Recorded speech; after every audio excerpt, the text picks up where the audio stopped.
それ日本茶っていうものが、茶葉だけではなくてその文化要素も含めたその空間だったり、僕らがやってる入れ方だったりすべって言いますけれども、そういったところを含めて日本茶っていうものをこう広める、活動と、様式っていうことです。茶も中国からですね伝わってきてます。もう、鎌倉の時代から室町の最初から、お茶っていうのは来てまして、それが、脈々と、今の時代まで続いていってます。火を入れて、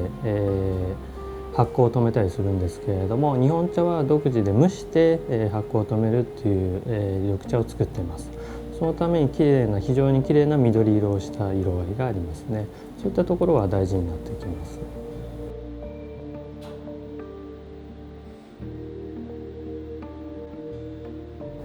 つながりっていうのは非常に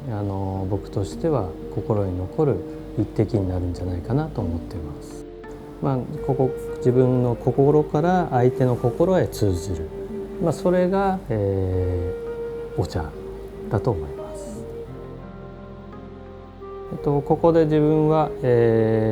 本全国のお茶を、探してきて、ここで皆さんに提供できるようにその美味しいお茶の入れ方等を出してます。また、季節のブレンド茶としていろんなお茶を、季節の旬の素材フルーツとブレンドすることによって新たな、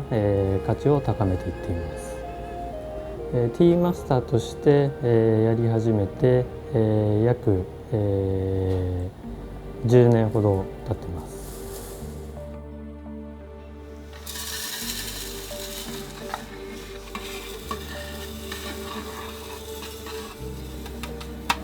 ティーマスターっていう、職業自体、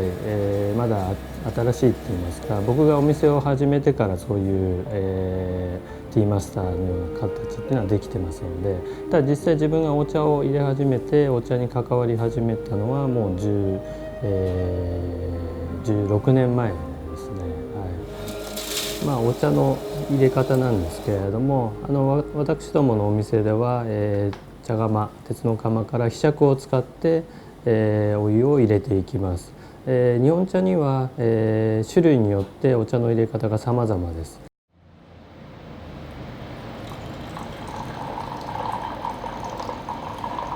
玉露や高級の煎茶は湯冷ましっていう道具を使ってゆっくりとお湯を下げて入れていきます。そこには、茶葉に合ったその急須または方品というものが出てきます。それも、特徴的な入れ方を出すための、大事な重要な部分でもあります。そういったものを使って、高温で入れるお茶や低温でゆっくり入れるお茶、さまざまなお茶の種類を美味しく入れられるように、心がけて作っています。またほうじ